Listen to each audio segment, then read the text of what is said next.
So hello, देखो पहले वाला जो वीडियो था ना उसके अंदर मैंने आपको कार्नोट इंजन की स्ट्रक्चर बताई थी, ठीक। बट मैंने इस वाले वीडियो में भी इरेज नहीं किया है उस चीज़ को। क्यों नहीं किया है? क्योंकि थोड़ी सी अपने को आसानी होगी, अच्छे से मैं आपको बता पाऊँगा कि मैंने जो आपका मतलब था ना ये कार्नोट इंजन में आगे क्या किया कार्नोट ने, तो वो सब मैं आपको अच्छे से कवर करवा पाऊँगा, ठीक है। तो इसीलिए मैंने इसको इरेज नहीं किया। अब इसको आगे देखते हैं, इसको करते हैं, ठीक है। चलो स्टार्ट करते हैं। देखो सुनो, मिटा देंगे यार इसको, चलो मिटा देते हैं।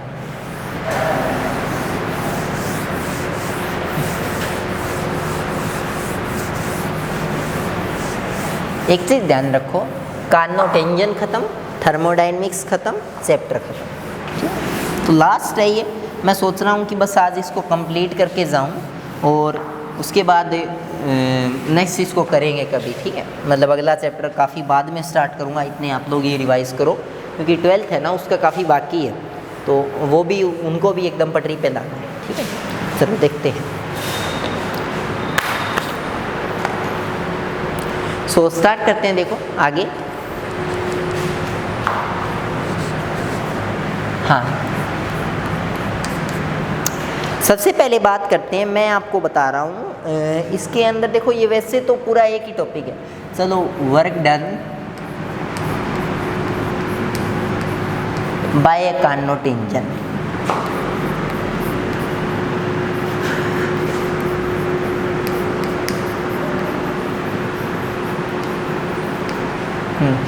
सुनो। चलो इससे पहले एक टॉपिक और देखते हैं।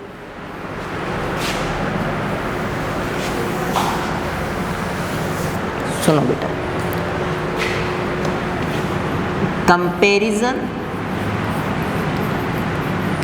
ऑफ स्लोप ऑफ, हाँ ये मुझे याद था, मैंने आपको बोला था मैं कार्नोट इंजन की 2 आपको बोनस वीडियो दूंगा, बट अभी ये याद है। Comparison of shape of isothermal process and adiabatic process, इन दोनों का कंपैरिजन करना है।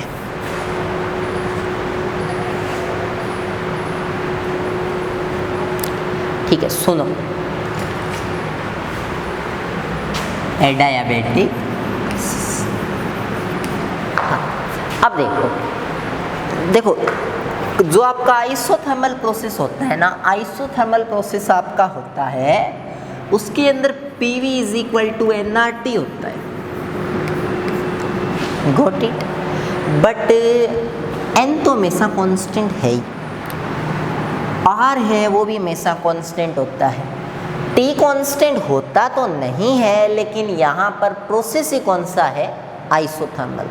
और अगर यहाँ पे प्रोसेस ही आइसोथर्मल है तो फिर पक्का पक्का T भी क्या होगा? कांस्टेंट होगा।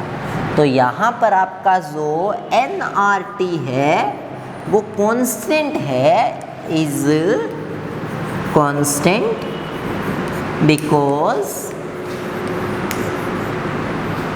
प्रोसेस कौन सा है? आइसोथर्मल। क्यों कांस्टेंट है? क्योंकि प्रोसेस है वो आइसोथर्मल है। Okay okay, clear? समझ लिया आपने इतना? अच्छा, अब देखो, अगर ये पूरा कांस्टेंट है तो क्या मैं ये कह सकता हूँ PV is equal to constant? आप बोलोगे हाँ सर, आप ऐसा बोल सकते हो। अगर मैं इसका ग्राफ बनाना चाहूँ तो देखो, PV is equal to constant है तो P is equal to K/V होगा ना? होगा। देखो, प्रोपोर्शनलिटी का कांस्टेंट लगता है, और अगर कांस्टेंट हटा देते हैं तो वापस प्रोपोर्शनलिटी आ जाती है। तो P प्रोपोर्शनल है 1/P या बोल सकते हैं PNT प्रोपोर्शनल है VK, दोनों बोल सकते हैं। क्या बोल सकते हैं? P प्रोपोर्शनल है VK या PNT प्रोपोर्शनल है 1/VK। सॉरी, P प्रोपोर्शनल है 1/VK या NT प्रोपोर्शनल है VK। यानी P अगर बढ़ेगा तो V घटेगा, V बढ़ेगा तो P घटेगा। क्लियर? अब एक चीज़ देखो, अगर एक चीज़ बढ़े और दूसरी चीज़ घटे तो उसका जो कर्व है ना वो ऐसा आता है, ऐसा ऐसा। यहाँ देखो इस पॉइंट पे P है वो हाईएस्ट है, सबसे ज़्यादा है, लेकिन V देखो इतना सा है, इतना सा। यहाँ क्या पता V तो बहुत ज़्यादा हो गया बट P बहुत कम हो गया।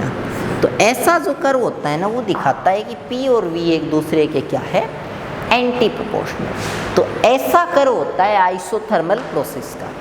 मैं आपको चारों पांचों कर्व बता चुका हूँ। मैं आपको ये बता चुका हूँ कि आइसोबारिक प्रोसेस का कर्व कैसा होता है, तो ऐसा होता है। मैं आपको बता चुका हूँ आइसोकोरिक प्रोसेस का कैसा होता है, ऐसा होता है। अब मैं आइसोथर्मल का भी बता चुका हूँ, ऐसा होता है। और अब मैं एडियाबैटिक का भी बता दूंगा कि उसका कर्व है वो कैसा होता है। तो देखो सुनो, हाँ क्लियर है ये। अच्छा इसके बाद अगर बात करें, चलो ये कर लिया ना, ठीक है। हाँ चलो एक बार मैं पहले आपको एडियाबैटिक इक्वेशन का कर्व बताता हूँ, ठीक है। सुनो, कर्व ऑफ एडियाबैटिक प्रोसेस।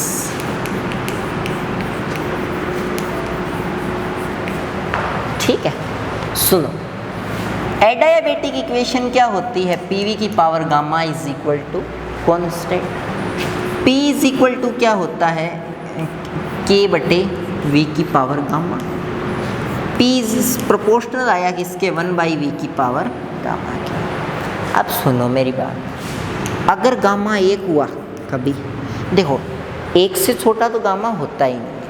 यहाँ तो मैं ये चीज़ नहीं बता सकता कि गामा एक से छोटा क्यों नहीं होता है, या क्या गामा एक से छोटा होता है या नहीं होता। बट हाँ यहाँ आप सिर्फ एक बार के लिए याद रख लो कि गामा एक से छोटा नहीं होता। एक चैप्टर आएगा तुम्हारे काइनेटिक थ्योरी ऑफ गैसेस, उसके अंदर मैं अच्छे से आपको क्लियर कर दूंगा कि गामा एक से छोटा होता है या नहीं होता। नहीं होता तो क्यों नहीं होता, अगर होता है तो क्यों होता है। ठीक है, तो गामा एक से छोटा नहीं होता। एक चीज़ तो ये ध्यान में रखो आप, ठीक है। हाँ एक चीज़ आप ये ध्यान में रखो कि गामा है वो 1 और 2 के बीच में ही होता है। ऐसा नहीं कि गामा 2 से ऊपर चला गया, 2 से ऊपर तो छोड़ गामा 2 भी नहीं होता। ठीक है, गामा है वो 1 और 2 के बीच में होता है, इतना आपको क्लियर ध्यान में रखना है एकदम। ठीक है, तो आई होप ये 2 चीज़ें आप माइंड में रख लेना एकदम, मुझे एकदम अच्छे तरीके से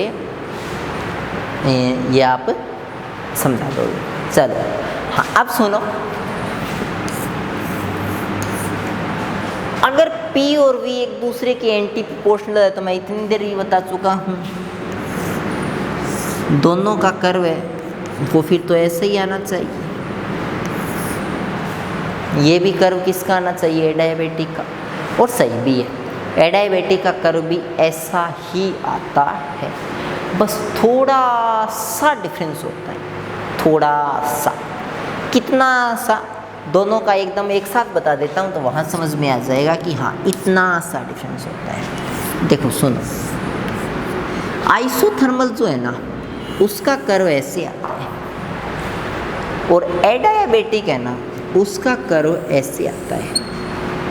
अब देख लो कितना सा, मेरा मतलब ये है जो एडियाबैटिक है ना उसमें ढलान काफ़ी ज़्यादा होती है, मोड़ काफ़ी अचानक होता है। ठीक है, यानी मेरा सिर्फ कहने का इतना मतलब है कि एडियाबैटिक वाला जो होता है ना प्रोसेस, उसकी जो ढाल है, ढलान है, ठीक है, ढलान नाम तो आपने अपनी भाषा में भी सुना होगा, यहाँ ज़्यादा ढलान है, यहाँ कम ढलान है। तो जो ढलान होती है ना, ढाल होती है, स्लोप जिसको बोलते हैं, वो ज़्यादा होती है एडियाबैटिक की, और किससे ज़्यादा होती है, आइसोथर्मल से। ठीक है, आइसोथर्मल की जो स्लोप है वो कम होती है। ठीक है, आइसोथर्मल की स्लोप है उससे एडियाबैटिक की स्लोप कम होती है, तो slope of adiabatic always less than slope of isothermal. ठीक है, तो बस ये इतना और आपको ध्यान में रखना है। चलो आगे इसको कंटिन्यू करते हैं, आगे देखते हैं। सुनो आगे,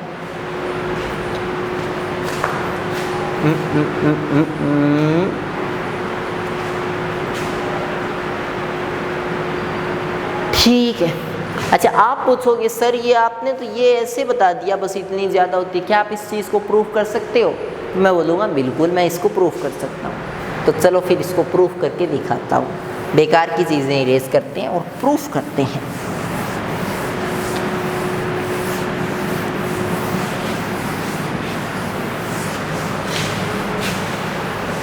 ये ग्राफ समझ में आ गया आपको?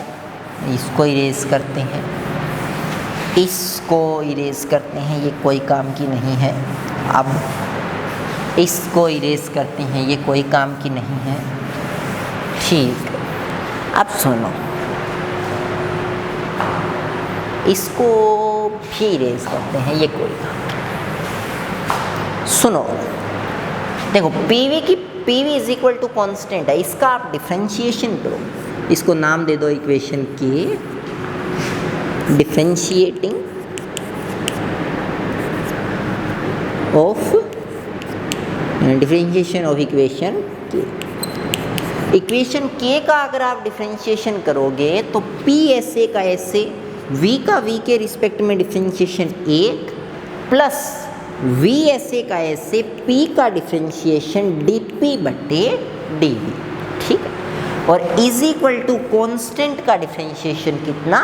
0। यहाँ से देखो dP बटे dV इज इक्वल टू क्या आ गया? माइनस P बाय, दोबारा सुनो, P ऐसे का ऐसे, V का V के रिस्पेक्ट में डिफ्रेंशिएशन 1 प्लस V ऐसे का ऐसे, P का V के रिस्पेक्ट में डिफ्रेंशिएशन dP बटे dV और K का डिफ्रेंशिएशन 0।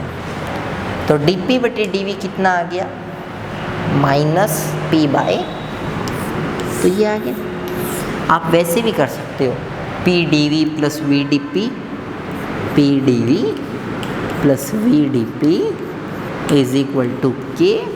उसके बाद आप यहाँ से dP बटे dV निकालोगे, K का तो 0 हो जाएगा, है ना, dP बटे dV, तो वो आएगा minus V by minus P by, same आएगा, है ना।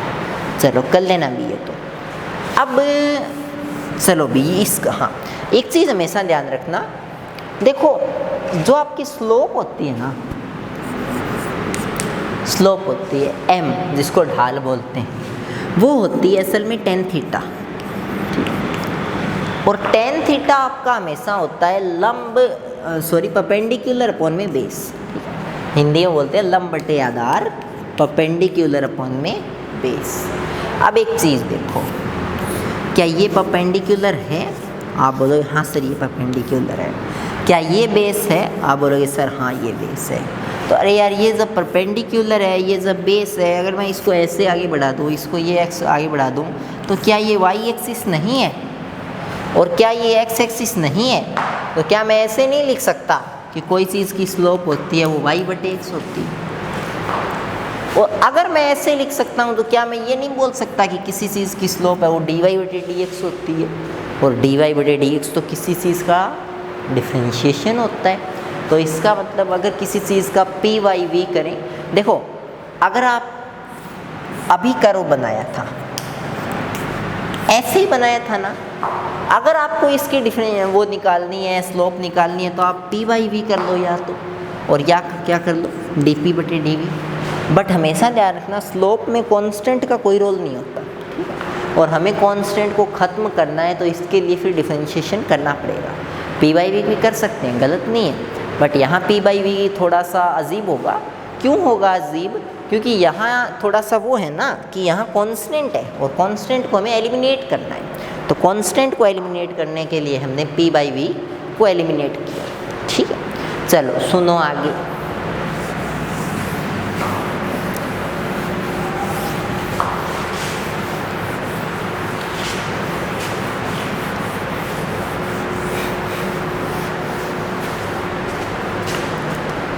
हाँ, अब dp बटे dv कितना आया? Minus P by we.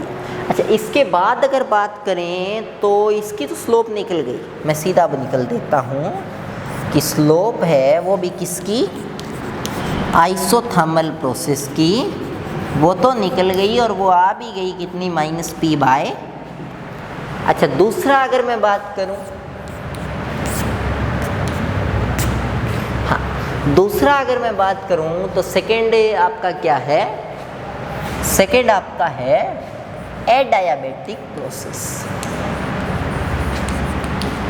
अगर बात करते हैं एडायाबेटिक प्रोसेस की, तो एडायाबेटिक जो आपका प्रोसेस होता है ना, वो होता है पीवी की power gamma is equal to constant. करो भी यहाँ डिफ्रेंशिएशन करो, पी ऐसे का ऐसे, वी की पावर गामा का डिफ्रेंशिएशन। एक चीज़ बताओ बेटा, x की पावर n का डिफ्रेंशिएशन क्या होगा? x की पावर n का डिफ्रेंशिएशन होगा nx की पावर n-1। तो फिर v की पावर गामा का डिफ्रेंशिएशन क्या होगा? v की पावर गामा का भी डिफ्रेंशिएशन होगा गामा v की पावर गामा माइनस, ठीक है, प्लस v की पावर गामा ऐसे का ऐसे, p का डिफ्रेंशिएशन dp बट्टे डी, और इज इक्वल टू कॉन्स्टेंट का डिफ्रेंशिएशन 0। अगर यहाँ से निकालोगे तो यहाँ से निकालोगे तो dp बटे dv, और वो किसके इक्वल आएगा? देखो इसको इधर ले जाओ, एक बार v की पावर गामा को इधर ही रखो, v की पावर गामा dp बटे dv, इसको तो इधर ही रखो, ये पोर्शन उधर ले जाओ, माइनस गामा p v की पावर गामा माइनस, ठीक। हाँ, आगे है dp बटे dv। देखो ये v की पावर गामा है, ये इधर मल्टीप्लाई में, तो इधर किस में जाएगा? डिवाइड में, माइनस गामा p v की पावर गामा माइनस 1 और बटे में v की पावर गामा। क्लियर? एक चीज़ बताओ, ऊपर 2 की पावर 2 है, ऊपर नीचे 2 की पावर 3 है, क्या बचेगा? आप बोलोगे सर 1/2 या 1/2 की पावर 1। ऊपर गामा -1 है, मैं इसको 3 -1 करता हूँ, और नीचे गामा है यानी 3 है, तो नीचे v1 बच जाएगा, v की पावर 1। तो dp बटे dv क्या आया? ये आया gamma minus p by v। चलो एक चीज़ बताओ, क्या यहाँ माइनस नहीं है? है, यहाँ भी है। क्या यहाँ p बाई v नहीं है? यहाँ भी है। तो फिर डिफरेंस किस चीज़ का? डिफरेंस है इस गामा का। और सर आपने तो बोला था गामा 1 से 2 के बीच में होता है, इसका मतलब फिर ये हुआ कि ये अगर pv का 1 गुना है तो ये 1 गुने से थोड़ा सा ज़्यादा होगा, ये 1.5 गुना या 2 गुना के लगभग होगा, ठीक है। क्यों? गामा हमेशा 1 से बड़ा होता है, 2 से छोटा होता है, तो ये हमेशा 1.5 गुना होगा, ये हमेशा 1 गुना होगा। तो एडायाबेटिक प्रोसेस है, उसकी जो स्लोप है वो थोड़ी सी ज़्यादा होगी, आइसोथर्मल प्रोसेस है उसकी स्लोप थोड़ी सी कम होगी। ये दोनों में स्लोप का डिफरेंस आप फील करोगे, आप दोनों में ये जो डिफरेंस है ये आप नोटिस करोगे। Okay, got it? कर लोगे इसको? कर लेना। तो ये दोनों में किसका है? ये दोनों में स्लोप का डिफरेंस है। तभी मैं बोल रहा था कि जो आपका आइसोथर्मल प्रोसेस है ना, उसका स्लोप तो कुछ ऐसा आएगा, ऐसा आएगा आइसोथर्मल का स्लोप तो, ठीक है। और जो आपका वो है ना दूसरा एडायाबेटिक का स्लोप थोड़ा सा खड़ा आएगा ऐसे, ठीक है, क्योंकि उसका गामा गुना स्लोप है, थोड़ा सा ज़्यादा स्लोप है उसका, ज़्यादा है। तो ये दोनों में डिफरेंस है। चलो ये तो सल्ट गया काफ़ी इजीली, तो इसको इतना ही कर लेना। I hope you are doing good and bye bye and take care.